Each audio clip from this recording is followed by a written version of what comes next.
In the past 25 years, the NFL record for career passing yards has been broken 5 times. But before that, the record seemed unbreakable, standing for nearly 2 decades. Who held it? Before Tom Brady, Drew Brees, Peyton Manning, Brett Favre, and Dan Marino, there was a quarterback who was so unique, they called him the Scrambler. I'm Steven Jackson, and in this episode of Legends, we look back at the man who revolutionized the quarterback position. I'm talking about no other than Fran Tarkenton.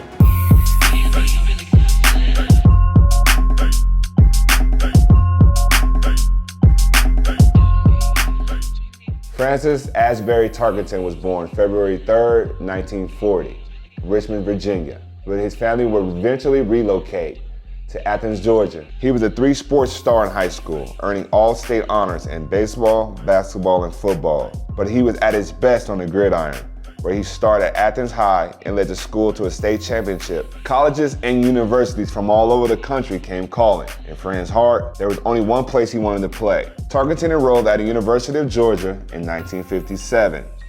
It wasn't nearly the powerhouse then that it is today, but that would change after Fran arrived. As a sophomore on Georgia varsity team, Fran worked at a quarterback behind starter Charlie Brett.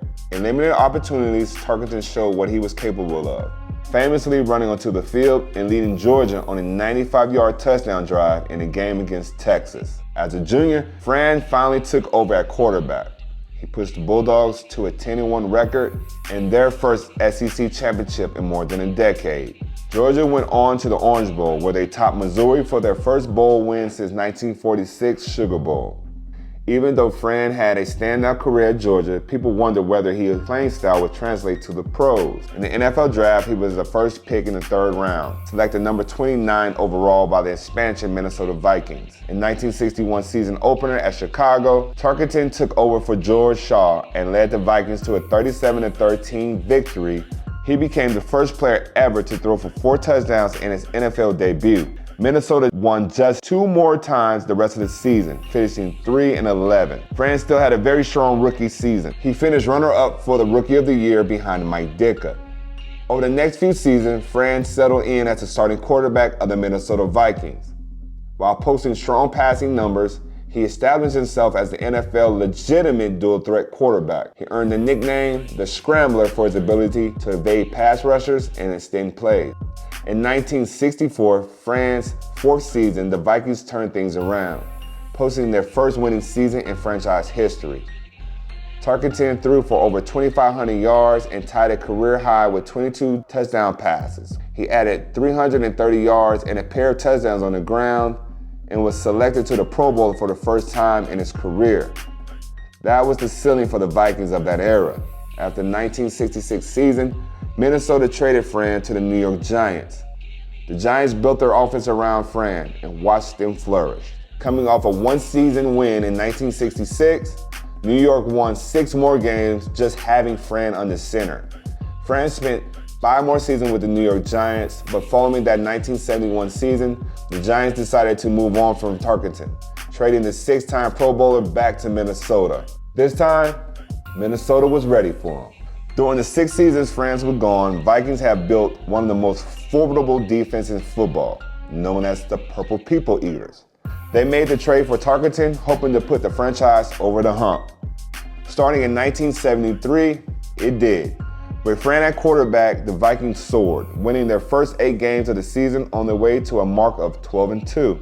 In the postseason, Fran was at his best, leading Minnesota to wins over Washington and Dallas and into the Super Bowl. But there, unfortunately, they faced one of the greatest teams of all time. The Miami Dolphins became back-to-back champions, defeating the Vikings 24-7 in Super Bowl VIII. Minnesota went 9-4 in the 1974 season, but Fran was selected to his 7th Pro Bowl and again played at his best in the postseason, leading the Vikings to their 2nd consecutive Super Bowl appearance. Again, they lost, this time falling 16-6 to another legendary team, the Steel Curtain Pittsburgh Steelers. Then in 1975, at the age of 35, Fran Tarkenton would have the best season of his career. He led the NFL with 425 attempts, 273 completions, and 25 touchdowns throwing a TD pass in all but one of Minnesota games, and leading them to another 12-2 season. He was named to his 8th Pro Bowl, selected as a first-team All-Pro, named not only the NFL's Offensive Player of the Year, but the league's MVP. The following season, Fran officially became one of the NFL's most legendary passers, passing Johnny Unitas to become the NFL all-time leading passer in yards on October 31st, 1976. On December 11th, he became the league's all-time leader in passing touchdowns as well. Fran Tarkenton led the Vikings back to the Super Bowl with an outstanding 1976 season. But for the third time, Fran fell short in the title game, losing 32-14 to the Oakland Raiders. A broken fibula late in the 77 season would end Fran's year early for the first time, interrupting a remarkable 15-year stretch where he played in 231 of 234 games. Still, he would return in 1978, the NFL's first ever 16-game season. Fran played every game, leading the league with 572 attempts, 345 completions, both new NFL records. He also completed over 60% of his passes. When he retired at the age of 38, the NFL's original dual-threat quarterback finished his career with 3,674 yards rushing and averaged well over 5 yards per rush and 32 touchdowns. He also had 47,003 passing yards, an NFL record that stood until Dan Marino surpassed it in 1995. That wasn't his only record. When his career ended, Tarkenton was also the NFL's all-time leader in completions, attempts, and touchdown passes. Fran was inducted into the Pro Football Hall of Fame in 1986. Yes, the game has changed since he's played, but the game-changing dimensions he brought to the NFL as a runner, as a passer, leave no doubt. He's a legend.